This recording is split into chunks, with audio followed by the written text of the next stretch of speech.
Hey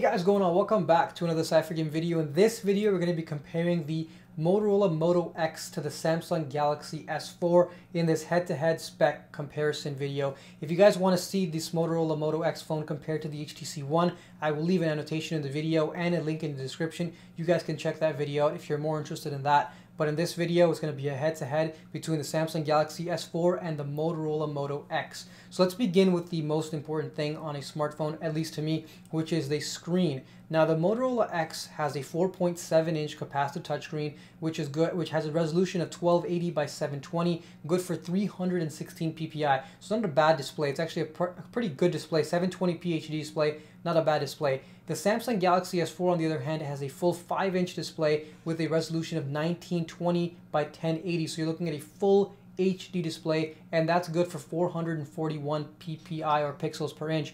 Now, that's outstanding. The Samsung Galaxy S4 screen is completely gorgeous. When you're watching videos on YouTube in HD or Netflix in HD, the screen is outstanding. I wouldn't mind having a 720p HD screen, but a 1080p screen just blows it out of the water. And I think that Motorola should have put a 1080p screen on this phone, considering that all the new phones that are coming out have 1080p screens. So it was kind of a letdown there. The next thing, let's talk about the actual physical dimensions of the two devices. So the Motorola Moto X is measured in at 5.09 by 2.47 by 0.41. That's in inches, and it weighs in at 0.29 pounds.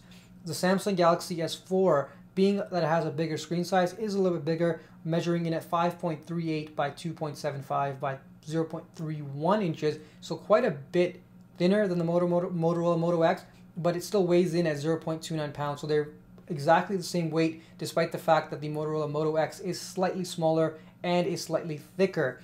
The next thing is the processor. Everyone loves their processor. They always want the top of the line processor. So the Motorola Moto X is rocking a kind of, that's pretty surprising actually, dual core 1.5 gigahertz. So it's not even a quad core, it's a dual core 1.5 gigahertz processor, while the Samsung Galaxy S4 is rocking a quad core 1.9 gigahertz processor. Both of them have 2 GB of RAM, but it's kind of disappointing that the Motorola Moto X, being a brand new phone, is only rocking a dual core processor. I expected a little bit better specs. Even the Nexus phones that's out right now is rocking a quad core processor, so it's kind of disappointing there.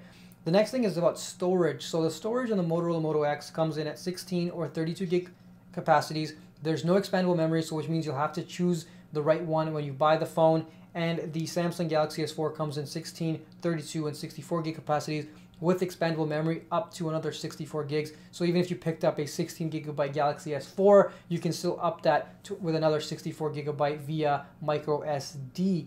The next thing is cameras. So the cameras on both phones are great. The Motorola Moto X is coming in at 10 megapixels with something that Motorola calls clear pixel technology, which is going to be better for low light photos and basically overall make your photos look a lot nicer. The Samsung Galaxy S4 is rocking a 13 megapixel camera, which to me, I personally using it, I think it's a good camera, not an excellent camera. I'm not blown away by the photos, but still a very good camera, and both of them will record in 1080p HD. The front-facing cameras on both devices are 2 megapixels, and both will record at 1080p HD as well. Now the battery. Battery life has always been an issue with smartphones, especially the iPhone. I used to have that phone, and the battery life wasn't so great. The HTC One's battery life isn't so great, but the Motorola Moto X is going to come with a 2200 milliamp hour battery, and Motorola claims that you'll be able to get 24 hours of mixed usage. I'm thinking that's probably not going to be exactly true, but we'll have to see when the Motorola Moto X comes out later this month. And the Samsung Galaxy S4 is rocking a 2600 milliamp hour battery, which to me on power saver mode lasts me a whole day. I do calls, I do texting, I take I take notes on Evernote, I do all sorts of different stuff, and that battery is about 25% when I put it to rest at the end of the day, which is not bad for about a 10-hour workday. Pretty good battery life. Again, the Motorola Moto X, we'll have to see how well the battery life fares when we get to see it. Besides the specifications, there's also the operating system, which is running on the obviously the phones. Now the Motorola Moto X is going to come with Android 4.2.2 Jelly Bean. So despite the fact that it is a Google phone, it's not going to have 4.3 right out of the box, which is kind of a bummer. But it's not a standard our stock Android experience, not vanilla Android. I'll talk about a bit more about that later. That's one of the reasons why it may be only 4.2.2. The Samsung Galaxy S4 also comes with 4.2.2 Jelly Bean, but it has TouchWiz, their own Samsung's own UI on top of that, so you don't get a stock interface at all. It's all Samsung interface, which to me is not really bad. I kind of like it. I do prefer the standard or the stock Android experience, but the TouchWiz experience isn't too bad. Now, besides this, let's talk about build quality. So both phones are made out of a high quality plastic. The Samsung S4 is actually made out of a polycarbonate material. Both have removable backs for the batteries, so it's nice that because they're made out of plastic, you can remove the battery or get a spare one if you need to have one if you're going on a trip or an airplane or a train, which is quite nice.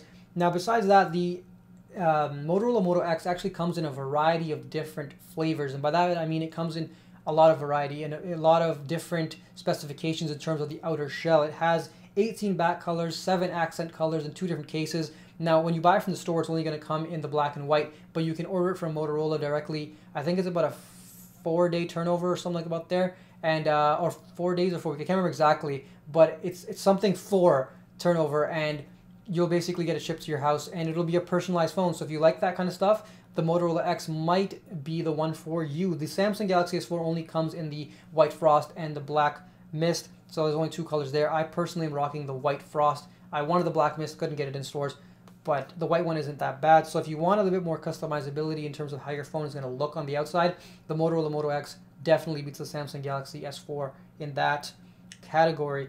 Now, the Samsung does have a couple of cool camera features. You can add filters to it. The camera is great. It has a lot of customizability, and you can change a lot of things and alter things in there, which is quite cool. Again, the camera to me wasn't the best camera in the world, but again, it could be perception or it could be where I'm taking my photos. The low light performance especially wasn't that great on the Samsung Galaxy S4.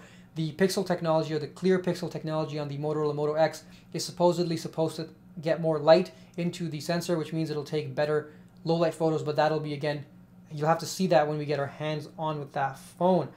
Now, the Motorola, like I mentioned before, ships with Android 4.2.2, which is not 4.3, obviously, and it does not have a stock Android experience because it does have a couple of things on top. One of those cool things is you can actually wake up your phone without having to touch it. So you can say, "Okay, Google now," and the phone will recognize your voice and turn itself on. It's kind of similar to how Samsung has their Air gestures, but except instead of even physically going near the phone, you could be making food at the kitchen counter, eating food, and you don't have to use your hands. You can just say something and the phone learns your voice and will turn on. It also has something called adaptive messages, which is basically, or adaptive display, which is basically kind of like the iPhone. It'll show all your notifications on the lock screen, which is kind of neat. I wish the Samsung S4 had that, because sometimes you don't want to see it on top. You want to be able to see what you're looking at the bottom, especially if you're moving in from an iPhone or from a different phone. Everything's kind of on that lock screen, so that makes it a little bit easier to find to see what you missed while you were gone.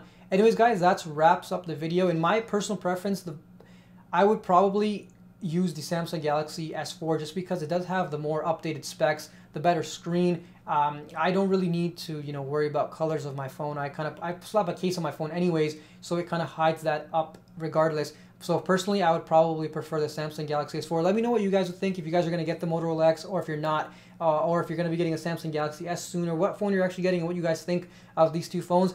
If you guys enjoyed this video, don't forget to give it a thumbs up. It only takes like 1.2 seconds. Subscribe if you liked the video, because there'll be more of these comparison head-to-head spec videos in the very near future. Besides that, guys, don't forget to subscribe. Follow me on Facebook and Twitter if you want. And I'll see you guys when I see you guys. See y'all later. Peace out.